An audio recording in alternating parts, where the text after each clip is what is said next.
અમે આપને અમારા હૃદયમાં સંપ દ્વારા રાખવા છે। આપને અતિ પ્રિય એવો સંપનો ગુણ। સત્સંગ દીક્ષામાં આપ કહો છો કે એક ઈષ્ટદેવ, એક સિદ્ધાંત અને એક ગુરુ, આવો આપણો સંપ એક સૈદ્ધાંતિક સંપ છે। વળી આપે 2018 ની વિદાય દરમિયાન છેલ્લા ઉપદેશમાં પત્રમાં લખ્યું છે, લેટ અસ ગો ફોર સંપ। તો અહીંયાના બધા હરિભક્તોએ સંપની પ્રતિજ્ઞા લીધી છે।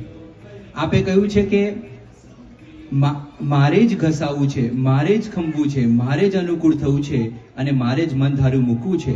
સામેવાળા પાસે બિલકુલ અપેક્ષા નહીં, સંપ રાખે તો સારું। તો એમ અહીંયા હરિભક્તોએ આપના આ દર્શાવેલ સંપ એને માટે કટિબદ્ધ થયા છે। પરિવારમાં શરૂઆત કરશે, મંડળમાં સંપ રહે અને દ્વારા સંપ ક્યારેય તૂટે નહીં એવી પ્રતિજ્ઞા આપ સમક્ષ લે છે। અહીં સ્વામી આપણે સમક્ષ 2432 હરિભક્તો એવો નિયમ લીધો છે કે અમે અમારા દ્વારા સંપ રાખીશું અને આ સંપને યાદ કરાવવા માટે, ચડાવવા માટે આ હરિભક્તોને એક પત્ર પણ આપવામાં આવશે।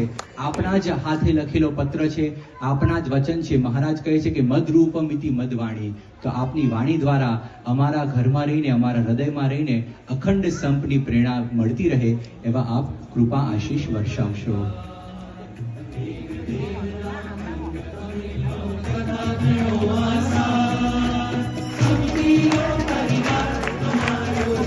પ્રત્યેક પરિવાર આ સ્વામીશ્રીના વચન રૂપી સ્વરૂપને ઘરમાં રાખીને સંપના મૂલ્યો ધરાવશે।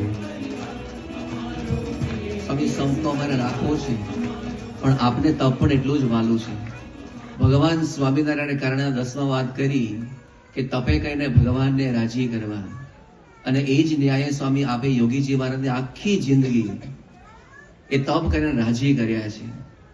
આપ અમારો માટે સ્વામી આદર્શ છો, અને એ લક્ષ્યમાં રાખી સ્વામી આપના સ્વાગતમાં એ હરિભક્તોએ આકરું તપ કર્યું। આપે સ્વામી ખૂબ પ્રસન્નતા એમની પર વરસાવી।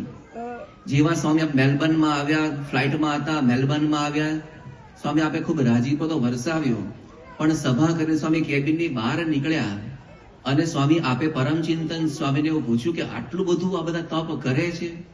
ત્યારે એમણે સ્વામી હા પાડીને કીધું કે સ્વામી હજી પણ જો આપની ઈચ્છા હોય તો આ બધા જ હરિભક્તો એ મહિને જે 2 એકાદશી આવે નિર્જળા કરે, તો સ્વામી આપની આજ્ઞા નહીં અને અનાઉન્સ કર્યું, અને જેટલા પણ મેલબર્નમાં હરિભક્તો બેઠા હતા બધાએ પોતાનો હાથ ઊંચો કરી પ્રતિજ્ઞાબદ્ધ થયા અને બધાએ નક્કી કર્યું કે મહંત સ્વામી મારી રુચિ છે, એમને રાજી કરવા માટે અમારે આ પ્રકારે એ તપ વ્રત કરવું છે।